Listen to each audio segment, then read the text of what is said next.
Hi, everybody. I'm Matt Mason, professor of history at BYU and former co-director of Historians Against Slavery. Very happy to be kind of leading this or joining Ben Wright for this conversation for Historians Against Slavery about his recent book, Bonds of Salvation. Historians Against Slavery was founded in 2010 by James Brewer Stewart, right around 2010, if I'm remembering my dates right, with the proposition that having a historical sense for modern day anti-slavery activities will help everyone, including activists. And so we've always been about connecting the past and the present. And hopefully this conversation will do that in interesting ways. Welcome, Ben. Thanks. I'm thrilled to do this. Yeah, Ben is a very important board member of Historians Against Slavery. You have been since time immemorial? Yeah, I cannot remember. He's an assistant professor at the University of Texas at Dallas. The book we'll be talking about, Bonds of Salvation, recently published by LSU Press. May as well just get into my questions and start a conversation, right? Sounds great. Awesome. So I've gone with sticky note technology, technology I'm comfortable with, to order my questions. Great. First question I have is, you make an interesting kind of comparative point across the history of religion, but you make it kind of in passing. And I'd like to kind of see if you can elaborate on it a little bit. You write that the ancient tension between evangelism and discipleship, inherent in all Christian traditions, challenges Methodist leaders. So that connects to the central focus of the book is how Christianity dealt with questions of abolition, and was it going to be emphasize conversionism or kind of purification that would be connected to abolitionism. But that in that kind of sentence, you briefly connect that tension between evangelism and discipleship to a longer Christian tradition. Can you talk more about that broader point of view on what you're discussing? Yeah, thanks. I appreciate that, and you read the book closely, which I'm flattered by. Okay, so as you alluded to, I want to start by maybe explaining the distinction between conversionism and purificationism. This really came out of my reading of sources and finding this great number of white Christians in the early republic who would privately condemn slavery yet publicly take no action. And this project really started with me trying to understand that.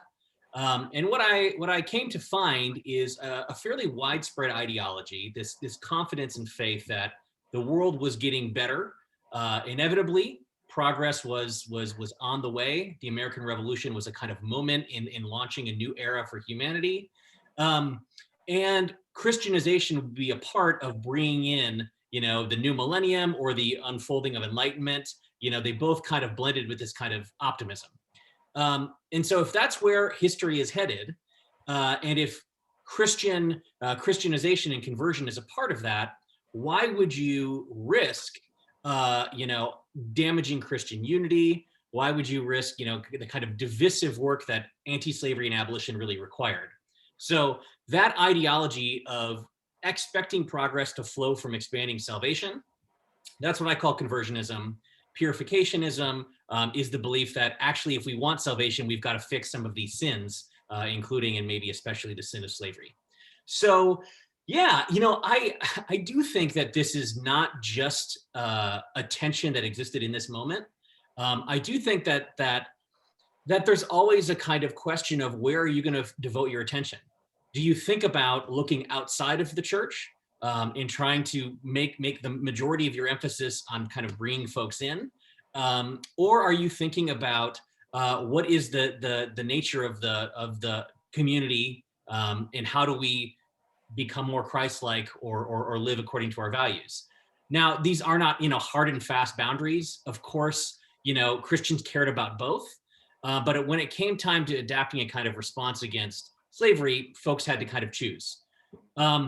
So, I do make a semi-trans historical argument, which I think I believe in. I'm going to actually risk embarrassing myself and say that part of this comes out of my own experience as a kind of youth group leader, that I just remember, having conversations with others of what are we here for? What do we really want to do? Are we going to create programming that exists to serve the needs of the community as it exists? Do we want to devote our attention on trying to bring other people in? And of course, the answer is both. But there's only so much time. There's only so much efforts, and the way that you design, um, you know, design programming differs depending on which of those are your priorities. So some of this is coming out of my own experience. Some of it is, I think, we could take it to kind of scriptural tensions between who's in and who's out, who should be in, and how does that work. We could look at numerous moments of kind of political tension within religious communities of what matters, or like I did, focus on the early republic and think about the problem of slavery. Yeah, I don't think that's at all embarrassing. It connects to people's ongoing experiences. I remember similar tensions as a member of the Church of Jesus Christ of Latter-day Saints in the DC area when I was in graduate school. There'd be kind of march down in DC on a Sunday about causes that I cared about. At the same time, my church meeting was happening. And then you have to think about which is the better way to change the world. Yeah. Go to church and help build that community, or go to that march. I think people who are committed to both building a religious community and changing the world inevitably face tensions like that, right? Yeah, I certainly think so. Yeah, and I'll be honest. I tried to find a kind of theological framework that has unfolded this, or a kind of religious studies theoretical framework. I couldn't find one. I looked fairly hard. Maybe there is one that exists that folks more deeply rooted in theology or in religious studies could point to. But I do think that it's a framework that historians and scholars could maybe make more use of. Right. I think it was really a helpful framework in this book. It helps frame so many of the questions. But then that leads to a question that I have. In your introduction, you talk about this kind of tension, and that, I mean, one of the running arguments in the book is that evangelical Christians in the early republic, their focus on conversionism and the idea that preaching the gospel will be what will change the world, instead of political activism against slavery, will be ultimately what will change, more efficacious in changing the world, let alone also keep unity within the church. And it's easy to see the limitations of that, right? Because we know that political action that led to the American Civil War is what struck down slavery, right? But that makes me wonder whether they, in some sense, had a point. That to what degree did the emphasis on kind of changing hearts instead of changing votes, to what degree was that rendered valid by the experience of emancipation in the United States? This is great. I love this question. And there's two ways I'm going to answer it. The first is I'm going to try to stay pretty focused on this period, and then maybe think about what the lesson of that might be about the relationship between, the cultural work of changing hearts and minds and the structural change that's required. Yeah. So I think one of the problems is that many of the folks that I'm looking at, particularly in the first 2 decades of the 19th century and the very end of the 18th, are not necessarily pairing an expectation that salvation will make a converted person into an anti-slavery agitator. So part of this is a problem of kind of relying on an expectation that the agency of emancipation will be God, will be, and this is the problem of kind of expectations of progressive inevitable improvement, is nobody has to do anything if it's just going to happen. Right. So Plenty of Americans have had more secular versions of that, right? The kind of notion that I get all the time on everywhere I've ever taught on student exams, that as time goes on, that's the way you explain historical change. As time went on, things got better, right? Yeah. Yeah, I've even had students, write, about the horrors of slavery, and then somehow get to the conclusion, but that brought us to today, Right, as right. somehow that's, anyway. Um, yeah. So now I want to make maybe like a kind of a sociological point. So one of the most impactful books that I read, and I read it as an undergrad at an evangelical college at Bethel, Emerson and Smith's Divided by Faith, which looks at evangelicalism and race.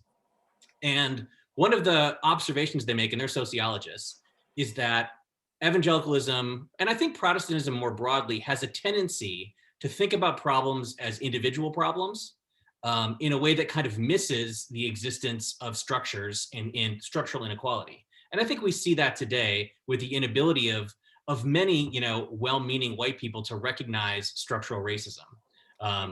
They're not a racist. They don't know people that are in the Klan, although increasingly maybe they do. Uh, but there's the kind of inability to reckon with the institutional and the structural. And I think that this hearts and minds question, convincing people that something is bad, is not the same thing as convincing people that a practice must end. And it might seem like, well, of course, can you bring people into the church would eventually erode the kind of foundation. But there's two problems with that in the early republic. One is the truth that slavery was incredibly compatible with Christianity. In fact, I argue that the Methodist mission to the slaves is the most effective process of Christianization in United States history. So that just kind of breaks down there. And then the second is the misplaced sense of agency. That to actually change the world does require people to do things to affect institutions. Yeah, that's all. I mean, spot on, it seems to me. But I wonder whether to affect true change, you need a combination of the kind of changing culture, changing people's hearts and minds, and structural change that to make the political changes last. I mean, I'm a fan of Bruce Hornsby, always have been since 1986 when he released The Way It Is. And in that song, the idea that they passed a law back in '64 to outlaw discrimination, but that only goes so far, so long as I'm mangling Bruce Hornsby here. As long as all they see when they're at the hiring time is the line on the color bar. So you can change the law, but if people's hearts and minds don't change, then what really has changed?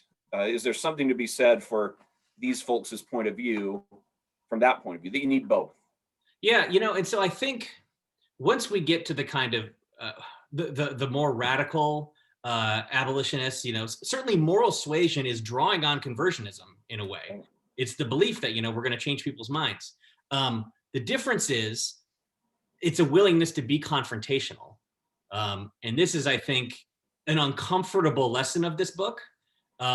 Is that to make real change and to kind of move people to defeat deeply entrenched, powerful systems of inequality requires uncomfortable levels of confrontation. It's the denominational work that I'm seeing in the 1800s and the 18 teens, where denominational authorities are working really hard to kick out abolitionists. And they're doing so because these folks are insufferable. They're really annoying. They're difficult to deal with. And they are actually very distracting. Folks are trying to have a meeting to coordinate missionary activities. And somebody like George Bourne, is raising a fuss and insisting that Presbyterians act on what their convictions are. Right. Yeah. So I'm going to risk editorializing here about our contemporary world, but we hear a lot of kind of conversation about unity and about divisiveness. And whenever I hear that, I'm always wondering who's being silenced by the calls for unity, and in what ways is a call for unity really a defense of systems of inequality?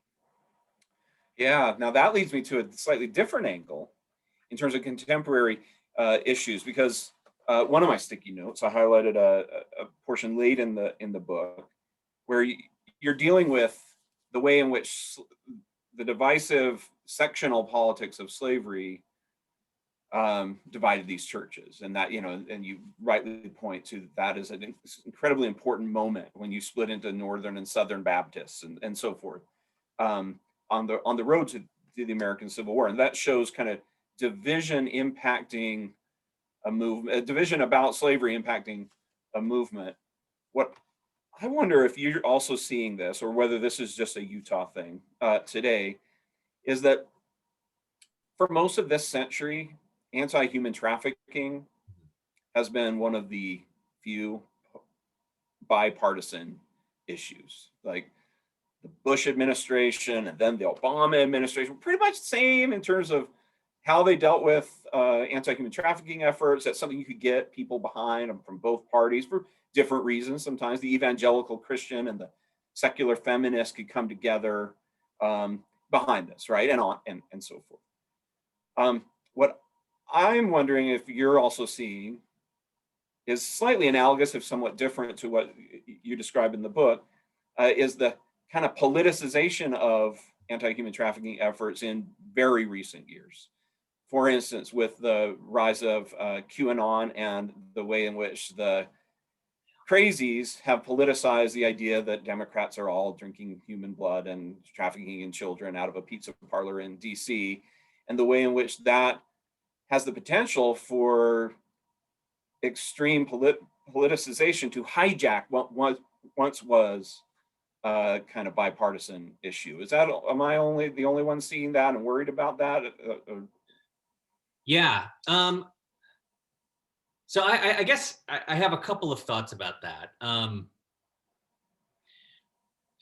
one level, the national denominations had for decades proven, if not an incapacity, but a deep unwillingness to take the necessary action.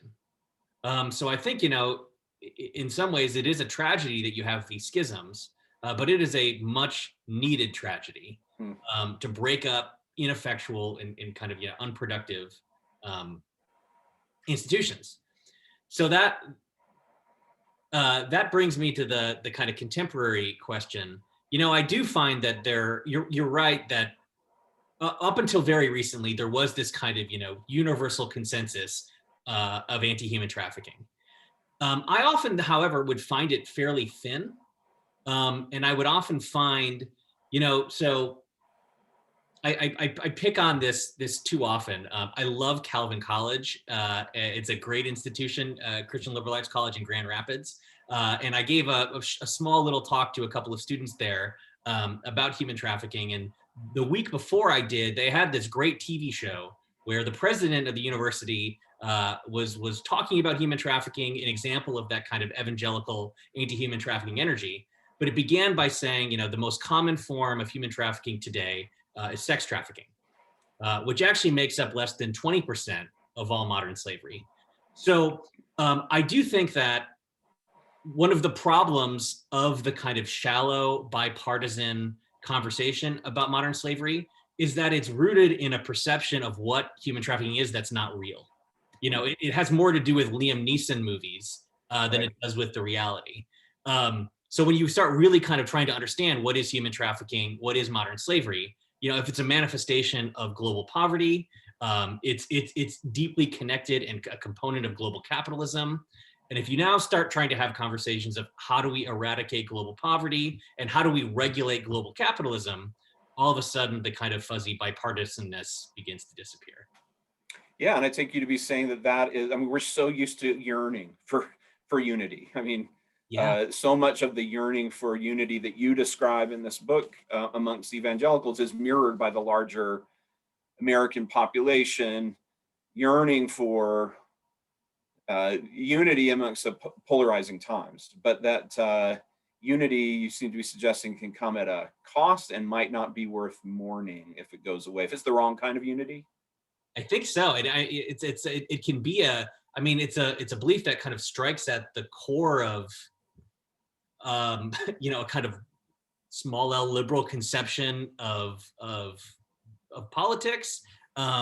One that I think, kind of calls into question notions of American exceptionalism, and a kind of belief that, the function of the United States is to be an agent for good. And therefore we have to kind of rally around um, rally around the idea of the nation as being a force of good.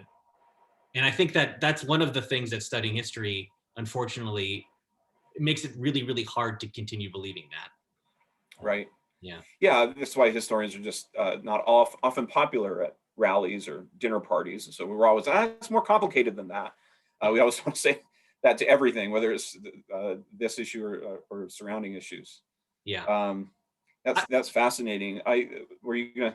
well, I might quickly try to be semi-popular, or, leave people, give people something other than just doom, which, this is a book about slavery and religion. It's not it's inspiring thing, but I do think that the actual experience of emancipation in the United States, and even the story of abolitionism, which is mostly a story of failure, that there is something encouraging that you can take from that. Is that activists often rarely predict their own successes. This work doesn't go the way that it's really expected. And you never know when radical change is right around the corner. Of course, in the story that I'm telling here, it's a case where, Southerners radically overestimated the anti-slavery abolitionist sentiments in the North, and as a result, really screwed up. They screwed up, and that's what led to the dissolving of slavery. So I guess you never know when the forces of injustice themselves are going to screw up if you just keep putting on the pressure. Right. I mean, that's so helpful because one of the things we've seen across the whole history of historians against slavery is that some of the best things and some of the most fraught things we've done have been the same thing, putting activists and scholars in the same room and just say go. And usually the activists, in my experience, are when they want to engage with history, they're searching for heroes and inspiring lessons and people to put on t-shirts. Um, and historians sweep in, and especially academic historians sweep in and say, actually, it was more complicated than that. You can't just put it on a t-shirt. But it doesn't have to be. If you try to meet in the middle, it doesn't have to be that. If you actually are telling a nuanced, complex story, that can sometimes provide actual, true, inspiring stories about how activism actually works and doesn't work. But it doesn't have to just be a wet blanket on activism all the time. Yeah, I hope not. I really hope not. Yeah. Right. And I'll say that, I've learned there's a lot that went into this book that I didn't learn. I mean, that I didn't necessarily pick up in archives or in graduate seminars. Doing some local organizing here and seeing the way that folks work and build networks, and the importance of networks, which is largely taking place through denominational connections, which is a major thrust of this book. That's in some ways an insight I didn't get from denominational histories. I got that from observing activism in the way that it works. Right. Well, that actually leads me to the last thing I wanted to talk about. It just struck me. It struck me at various points in the narrative of the book, but especially when you're describing your particular interpretation of the American Colonization Society. Um, and to introduce this, I have to say there is over the last couple decades has developed a rich literature on the American Colonization Society that didn't exist a couple decades ago, thanks to people like Eric Buren, who friend of the program, friend of Historians Against Slavery, but also done some fantastic scholarship. It's all of it, to my knowledge, is focused on the kind of more secular angle on the ACS, the American Colonization Society, both in terms of its motives and in terms of its impact. Whereas you're making a strong argument that we need to take seriously so much of the rhetoric surrounding the religious aspect of the ACS, specifically this vision of, again, evangelicalism, proselytizing, spreading the gospel in Africa as the ultimate payoff of the ACS.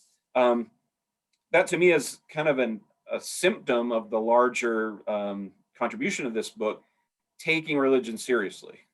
And I know religious history is a growing subfield. It seems, last count, I think it's the most listed subfield amongst historians. But do you think that we still have a fair distance to travel in terms of taking religion seriously in some of our major narratives? Yes. The very short answer is yes.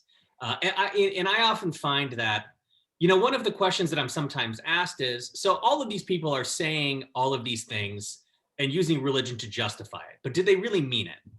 And I feel like the answer to that question usually tells us more about what the historian thinks about religion than about the past. Um, I tend to take people at their word unless there's reasons to do otherwise. And it's possible that every religious person in the early republic was really just using their religion to justify their racism, their class interests, their conceptions of empire. But that's not a really productive way of studying the past. And maybe even it almost doesn't matter whether somebody really believes it or it's the excuse they give. If the excuse is enough to kind of offer the moral cover, that's the story in and of itself. Yeah, I always think I don't particularly care as a political historian whether someone believes their argument that they're making, especially publicly. I care more that they think it's going to work, Yeah. right? And if you don't think, say, that religion drawing on Exodus or something is going to work for your audience, then you wouldn't use it, right? So even if people are kind of shucking and jiving, they're doing so with the calculation that it's going to work for their audience, right? Yeah. I will say though also, so I wouldn't want to even give somebody the opportunity to say, if I don't really trust religion, I don't need to take this book seriously. I think you do, because even if you don't take belief that seriously, you need to take institutional power. And denominational bodies were powerful institutions. And if you're interested in questions of American nationalism, formations of American culture, certainly the practical question of how did the benevolent empire emerge? How did all of these activists, these networks form? Well, the answer is they formed on the back of denominational connections. Um, Right. yeah. So Yeah, it reminds me of a line from a military historian. You may not be interested in military history, but it is interested in you, because it was certainly interested in the people you study, right? And it's similar thing with religious history. yeah, yeah, I agree. Well, I feel like this has been a hopefully a productive conversation for both of us, and certainly I hope interesting to people in our audience. There's just so much else we could talk about, but we wanted to keep this relatively concise by Zoom recording standards. So I have no further questions for this witness. Thanks very much for your time and for this book. I think it really not only helps us see existing stories differently, but may lead to tell different stories, and they're of great contemporary relevance. I hope we've at least started to illuminate that. So thank you, Ben. Thanks, Matt, and thanks to anybody who actually takes the time to read the book. It's humbling to think that you do so, and I really appreciate it. Right on. Thanks. Thank you.